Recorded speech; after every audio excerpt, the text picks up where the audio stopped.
Hi guys! Ang isi-share ko sa inyo ay ang aking pinakbet na may sahog na alimasag.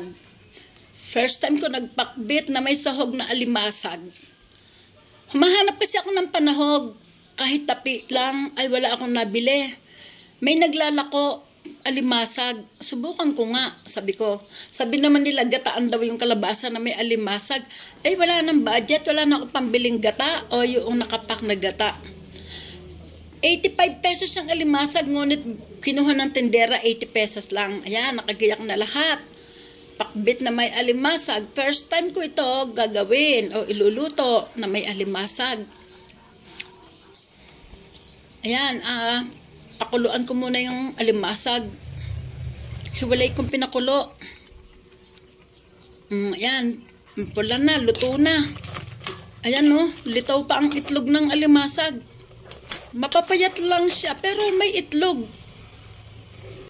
Ayan na. Ayan, naggisa na ako ng bawang. Naggisa na ako ng bawang.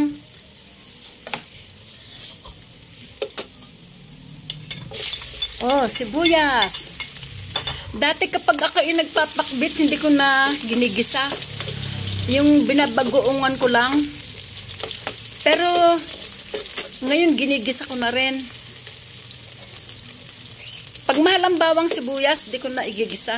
Diretso na lang. Parang inabraw. Ayan, kamatis. Kamatis. Minsan nalilito ako sa inabraw at sa pinakbit eh. Ang alam ko na lang kapag may ampalaya, pinakbit.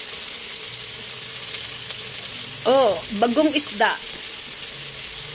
2 sandok lang na bagong isda. Malapot yung bagoong.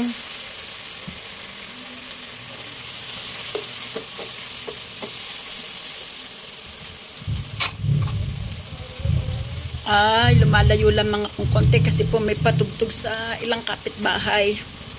Ayan, isusunod ko na ang kalabasa. Oh, kalabasa. Tapos yung sitaw, nilalakas ko na lamang aking boses para yung tugtog hindi marinig dito. Yan, bunga ng singkamas. Maganda ngayon ang bunga ng singkamas, hindi magugulang. Minsan kasi magugulang karamihan yung nahimay ko na bunga ng singkamas.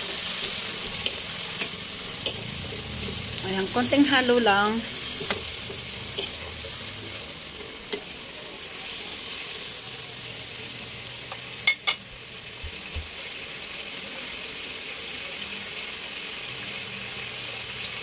Tapos ay ang susunod kong gagawin, kinuha ko ang sabaw ng nilagang alimasag.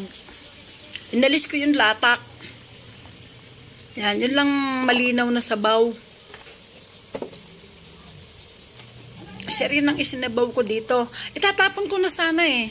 Naisip ko, isabaw. Itatapon ko sana isabaw o kaya patutuyaan ko. Naisip ko, malasa yon. Hindi naman malansa, malasa. Yon. Kaya niligay ko isabaw. Total, binabad ko ng makababad yung alimasag. Kaya naalis na yung kanyang dumi. O yan, lalagay ko na ang konting okra. Sigarilyas.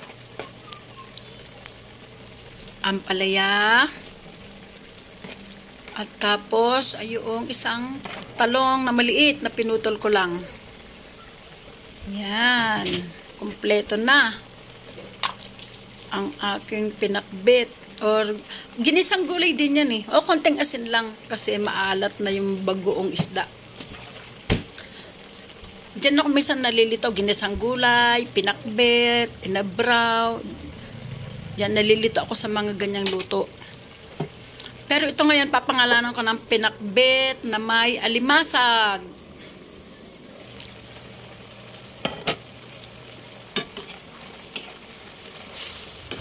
Ayan, kaganda na ng kulay niya. Berde at madilaw na gulay. Ayan, may mapulang kamatis. At tapos ay ilalagay ko na ang talbos kamote. Pinitas ko yan sa tanim ko sa likod bahay. Maliit lang ang taniman ko sa likod bahay. Pero napipitasan ko siya, oh. Pag gusto kong maglagay, nakakapitas ako agad-agad. Patong ko lang siya. Ayan, ipapatong ko na ang nilagang alimasag. Naligay ko sa ibabaw, pinaka-decor. Palamuti. Oh.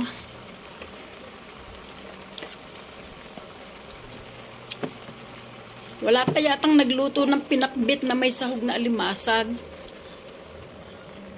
Wala pa ako napanood. Baka ito palang ginawa ko. Experiment ko yan. Mahilig din kasi ako mag-experiment ng luto-luto. Hindi naman kasi ako bihasang magluto.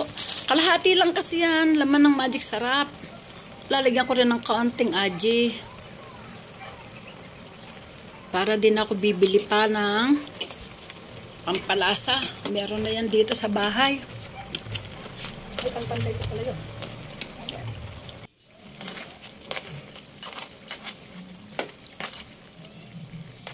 O yan, ang susunod ay titikman ko yan. Di ko pa kasi yan tinubigan ng bagong tubig. Ayan, ang natikman ko ay maalat-alat pa siya. Ay mamaya di ko na pinakita, sinabawan ko na yan uli ng tubig.